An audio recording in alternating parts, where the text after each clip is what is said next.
بسم اللہ الرحمن الرحیم۔ السلام علیکم ناظرین کرام اور میرے عزیز طلباء و طالبات، آج ہم ترجمۃ القرآن جماعت 12 کے سلسلے میں آخری جو اس کی 10 صورتیں ہیں اس کے متعلق کچھ ڈسکشن کریں گے۔ آخری 10 صورتوں کا ہم نے کیا کریں گے، کس انداز سے سمجھنے کی کوشش کریں گے۔ جیسے سورۃ الحدید ہے، یہ 57 ہے، پارہ نمبر 27 ہے اس کا، اور سورت نمبر ہے 57۔ اس کی آیات ہیں 29، رکوع ہیں 4۔ اسی طرح آگے ترتیب وائز یعنی 28واں پارہ شروع ہو رہا ہے، اور اس کی سورۃ المجادلہ سے لے کر آخری سورت یعنی سورہ تحریم تک یہ بالکل ترتیب سے صورتیں ہیں، اور پارہ نمبر سب کا 28 ہی ہے۔ یہ بڑی آسانی رہے گی اس لحاظ سے، اگر آپ توجہ کے ساتھ اس کو دیکھیں تو یاد کرنے میں بھی آپ کو بڑی آسانی رہے گی۔ اب ملاحظہ کریں ذرا، سورۃ المجادلہ 57 کے بعد 58، سورت نمبر 58، الحشر 59، الممتحنہ 60، الصف 61، الجمعہ 62، المنافقون 63، تغابن 64۔ اسی طرح سورۃ طلاق 65، سورۃ تحریم 66، اور یہ ساری کی ساری 28ویں پارے میں ہیں۔ اب پارہ نمبر دیکھتے ہیں، 27 سورۃ الحدید، 28 مجادلہ، آگے ساری 28 اینڈ تک 28 چل رہے ہیں۔ یہ دیکھیں آیات اس کی جو ہے سورہ حدید کی 29، المجادلہ کی 22، الحشر کی 24، اور الممتحنہ اور صف کی 13-14۔ اس لحاظ سے ذرا ترتیب سے یاد کریں گے تو آسانی کے ساتھ یاد ہو جائے گی، کیونکہ یہ بالکل ترتیب کے ساتھ دونوں صورتیں ہیں، 13-14۔ جمعہ اور منافقون کی آیات 11-11 ہیں۔ اسی طرح تغابن کی 18، اور طلاق اور تحریم کی 12-12 آیات، یعنی یہ دونوں کی سیم ہے۔ تو اس انداز سے یاد کرنے کی کوشش کریں گے تو بڑی آپ کو آسانی ہو جائے گی۔ رکوعات یعنی ان کے رکوع کی تعداد کتنی ہے، سورۃ الحدید 4، المجادلہ اور الحشر یہ 3-3 ہے، باقی آگے اینڈ تک سورۃ الممتحنہ سے لے کر سورہ تحریم تک یہ 2-2 ہیں۔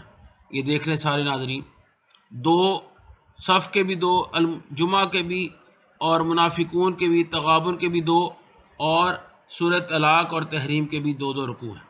یہ معلومات جو میں نے آپ کو فراہم کی ہے، اس کے ساتھ ساتھ یہ بھی آپ کو پتہ ہونا چاہیے کہ مسبحات والی صورتیں کون سی ہوتی ہیں، جس میں شروع میں ہی سبح للہ ما فی السماوات و ما فی الارض یعنی اللہ کی تسبیح بیان ہوئی ہو، یا یسبح للہ ما فی السماوات و ما فی الارض، ان میں پہلی صورت، اب یہ بھی آپ کو ایم سی کیوز میں آ سکتا ہے، مسبحات میں شامل پہلی صورت کا نام سورۃ الحدید، اس کے بعد سورہ حشر ہے، یہ بھی مسبحات میں شامل ہے، اس کے بعد سورہ صف ہے، یہ بھی مسبحات میں شامل ہے، پھر اس کے بعد سورۃ الجمعہ ہے، یہ بھی مسبحات میں شامل ہے، اور اس کے بعد سورۃ تغابن یہ بھی مسبحات میں شامل ہے۔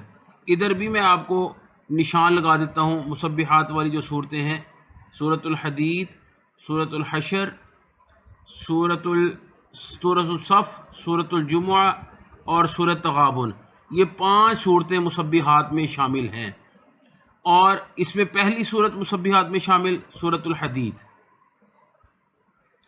اور یہ بھی آپ کو معلومات پتہ ہونی چاہیے کہ مقام نزول یعنی ساری کی ساری جو صورتیں ہیں سورۃ النساء سے لے کر سورۃ التحریم تک، یہ ساری کی ساری مدینہ میں نازل ہوئی، تو مقام نزول والی آپ کی ہیڈنگ بھی کور ہو جائے گی۔ نام کا ماخذ، مثلا سورۃ الحدید یہ آیت نمبر 25، اس میں لوہے کا ذکر ہے، اس نسبت سے اس کو سورۃ الحدید کہتے ہیں۔ اگر آپ کو نام اس کا یاد نہ رہے کہ آیت نمبر 25 ہے، تو اس طرح بھی لکھ سکتے ہیں آپ کہ اس صورت میں سورۃ الحدید میں الحدید کا لفظ آیا، اسی مناسبت سے اس کو سورۃ الحدید کہتے ہیں۔ مجادلہ میں بھی اسی طرح ہی ہے۔ اور سورۃ الحشر اس کی آیت نمبر 2 سے ثابت ہے، سورۃ الحشر کا بیچ میں ذکر آیا الحشر کا۔ اگر نہ آیت کا نمبر نہ یاد رہے تو آپ یہ بھی لکھ سکتے ہیں کہ سورۃ الحشر میں الحشر کا لفظ آیا، اسی مناسبت سے اس کو سورۃ الحشر کہتے ہیں۔ تو نام کا ماخذ، یہ بھی ہیڈنگ آپ کی کور ہو گئی۔ اور سورۃ الحشر اس کا تذکرہ ہو چکا ہے پہلے، اور اس کے ساتھ ساتھ اہم تفصیلی سوالات اور آیات، اس عنوان سے میں نے ایک ویڈیو آلریڈی سینڈ کی ہوئی ہے، وہ بھی آپ نے دیکھ لینی ہے۔ اگر کسی نے نہ دیکھی ہو اس کو لازمی چیک کریں، اس میں امپورٹنٹ آیات اور امپورٹنٹ لانگ کویشچن یہ ڈسکس ہوئے ہیں۔ تو سرسری سا پھر بھی میں آپ کو بتا دوں کہ سورۃ النساء، اس کی آیات اور اس کے اہم سوالات لانگ کویشچن یہ لازمی کریں۔